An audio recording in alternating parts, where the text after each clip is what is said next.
it'd be great if he can pull out a win here or win there. But when what it is that we have is, the deficiencies that we have, the holes that we have, just talking about this particular organization, again, that it kind of puts me on edge. But I mean, look, we'd have to see it work. You know what I'm saying? And I'll just be honest with you. I hope they take you serious. I hope they give you a shot. I hope they listen to your ideas. Because again, we have to think outside of the box. Who knows? I mean, I've said this a few times also. We're not going to know who the guy is. He's just going to show up and he's going to end up being the guy. And all of this hope and wishing and having expectations and all of that, Mhm. that's dangerous for us as Jets fans because we are always let down by those expectations. Well, Um, that's always one of the things there, Kevin. Sorry to cut you off, but I no, wanted you're to get good. this in there because you actually stirred something in my head when you were talking. One of the things here, it's like two words that are constantly a part of New York Jet fans' vocabulary: if and hope. And we are so tired of those two goddamn words. Yeah, man. Okay, we really are, because you know what? It's like we've been ifing if this happens, and we hope that this will happen, for the past decade, and it's been an absolute joke. Can we actually put a competitive product on the football field that we could say it's not if, it's when? Okay, it's not if we make the playoffs, it's when we make the playoffs. How deep will we come? When we take the field next year, will we actually make a run at the AFC East title? Can we have a home playoff game? Or when we have a home playoff game, then people will see the true potential of this football team. I mean, we are just so tired of the words if and the word hope Yeah. that right now it becomes white noise to the Jet fan, to the average Jet fan. The diehard Jet fan, forget it. They're already, taking the Prozac, the Xanax, and whatever other antidepressant or benzodiazepine they can get their hands on besides alcohol. Right. Yeah, I was Okay, gonna say just I to drink calm beer. down.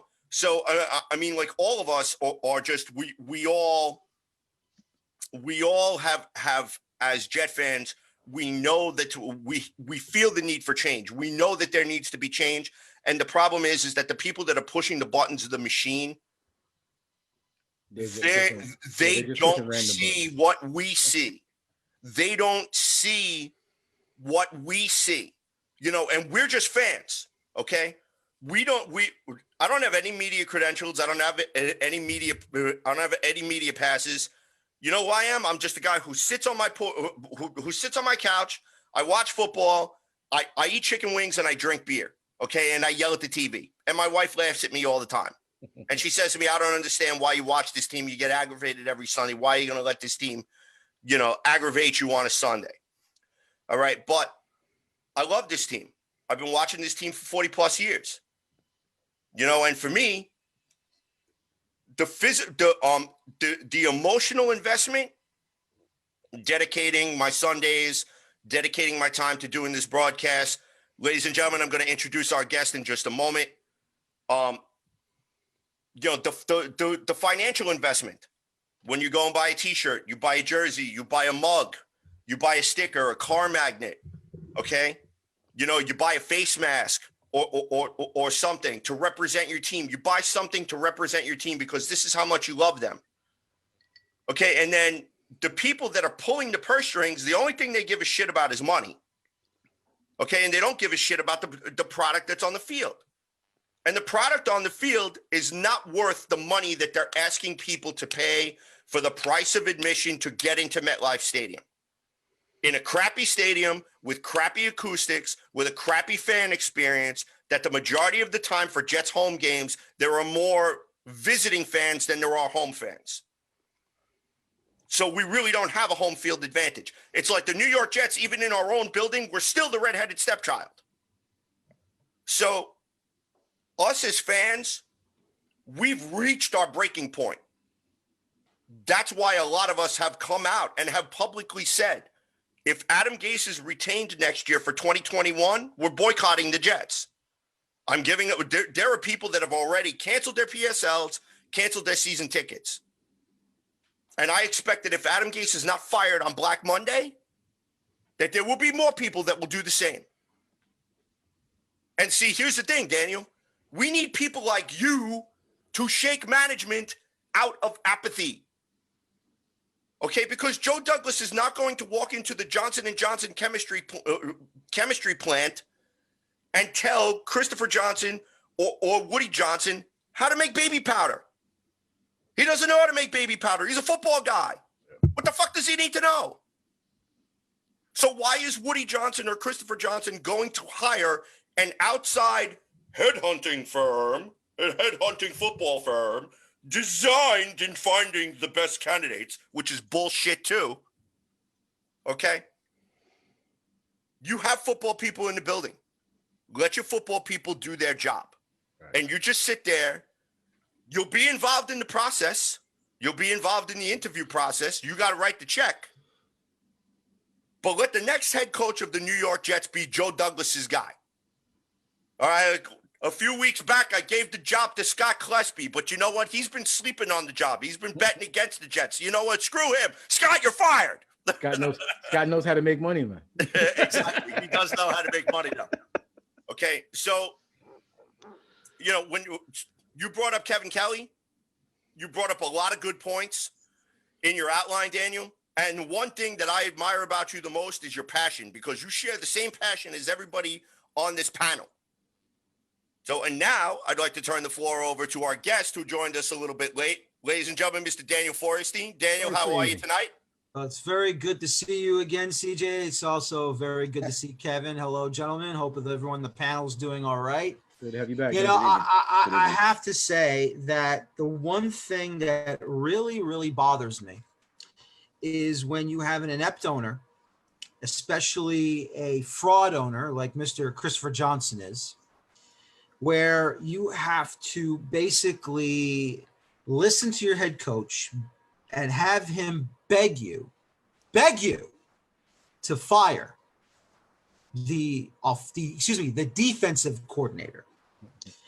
Christopher Johnson did not have the balls, nor did he have the mindset to do it himself. But then again, before this game was played, it's like what, four games remaining left of this horrible season. So all of a sudden, because you didn't like the play calling on the final play of the game, which, let me just say this, I didn't care, because you had a feeling the Raiders were going to get a game-winning touchdown anyway. But you had, at this time, 4 games left, and now you decided to fire the defensive coordinator, who was not fired by the owner, who was not fired by anybody that's in ownership or in the front office, not even the lackey general manager of Adam Gase, Joe Douglas. Oh, I had to run it by Joe Douglas. I had to run it by the president. I had to run it by Christopher Johnson because I wanted him fired. So you're telling me the 3 men who are supposed to have the authority to fire this guy, Adam Gase wanted the authority? Are we understanding now that the head coach is actually running this NFL team? When was the last time Adam Gase made over billions and trillions of dollars in the pharmaceutical industry, or billions and trillions of dollars in any type of, let's say hotel ownership? Let's say probably a big wig and maybe government, state government, city government, national government. Or how about, supermarket chains? You know what I mean? Burger King, McDonald's, Wendy's, Arby's, somewhere else in the north or in the south, or maybe even Canada, Dunkin' Donuts, maybe, Tim Hortons, I don't know. You are allowing the head coach to fire a member of his coaching staff when it should have been him that should have been fired before this game against the Seattle Seahawks. I don't have any problems with any of the players. They're trying their best. They're showing that they don't want to tank. They want to go out there. They want to get a win. I give them credit for that. But the sad truth is that either they're not good enough because they're still too young. They don't know the schemes. They don't know the playbook. The truth is, you don't want to know the playbook because Adam Gase is a loser. Okay. I'm telling you right now, forget about something smells rotten in Denmark, because it smells rotten somewhere along the Hackensack River near the Garden State Parkway and the New Jersey Turnpike, because this man has been a snake oil salesman, a snake charmer, and for some stupid reason, Christopher Johnson, his ears are that stupid and dumb to listen to everything he says to him. Christopher Johnson should have said no. You will keep your defensive coordinator whether you like it or not. This entire situation has been absolutely disgusting. You know, the last time I was on your show, CJ, about 2 weeks ago, I know that Snowman came on and said, you know, he knew your rant you had was basically, you know, it was coming for a long time. That's how I felt. Every time I watch the Jets and every time a new Jets season starts, I always try to find a positive side. Maybe they will go 8-8 and make the playoffs. Maybe they'll go 9-7. I don't know about 10-6, but I'll give it a shot. I try to find a positive thing to tell me that the Jets are going to have a good season and that we're going to the playoffs. And I hope for a solid run to the Super Bowl. For the first time in my life, after they went 7-9 at the end of last year, this is what I've told all my friends. And this is what I've said, and I've stuck with this since the beginning of the season. The only way Adam Gase should stay here is if he has a no. Just Kevin, wait, Kevin, let me I just want to explain myself. You got to listen first before you shake your head no. I said the only way Adam Gase saves his job in the first 4 games of this season, he's got to go either 3-1 or 4-0. If he goes the reverse, if he goes 1-3 or 0-4, 2-2 is like he might stay, he might go. But if I said if he goes 1-3 or 0-4, he should be packing his bags, heading back to wherever hole he came from, and dig himself back in it. What does Christopher Johnson do? The gutless piece of garbage said after the loss to the Denver Broncos, not so much that they were undermanned, but they had a third-string quarterback. Granted, legacy because of his uncle, who was a damn good quarterback himself, won a Super Bowl with the Washington Redskins. The truth is, Adam Gase has won nothing. Adam Gase has maybe by chance took the Dolphins to the playoffs in his first year. But from that point on, he's done absolutely goddamn nothing. He's been living. Somehow he's still here. Peyton affiliation. That's right. Peyton Manning affiliation, like I said last time. Hail Ryder. I am pissed off. Yeah. Still pissed off. I'm still saying that the only way Gase could even possibly even create any momentum for him keeping his job is if he was to get James Morgan to win every remaining game this season by a 28-point margin. And we know that ain't even going to happen. So, I mean, it's just an unrealistic thing for me right now. Adam Gase has proven himself to be incapable of handling the job at this level. And to be perfectly honest with you, and I said this in one of our YouTube chats a couple of weeks ago, I would hope that after this situation, Adam Gase was never able to find another job on any level other than, junior high JV.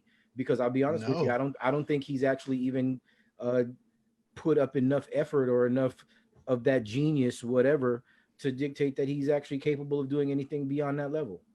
Adam Gase wish that on them kids, Adam Gase man. might have been the worst organizational decision I've seen this team make in almost my 40 years is Adam Gase. I mean, that's the agree. worst because before him it was Rich Kotite. Yep. But it wasn't Johnson's call, it was Leon Hess's call. Exactly. Right. But it hurt Hess, and we talked about this last week. That really bothered Hess. It doesn't bother the Johnsons. They love this. Yeah, I don't understand why. That's the whole reason why I put out my whole rant a few weeks back about that. I want this team to go 0-16. I want them to be embarrassed. I want the Johnsons to be publicly embarrassed. I want them to be embarrassed in NFL circles to the point where this stink will only go away if you do one of two things: either grab yourself by the balls and fix it, or sell the team.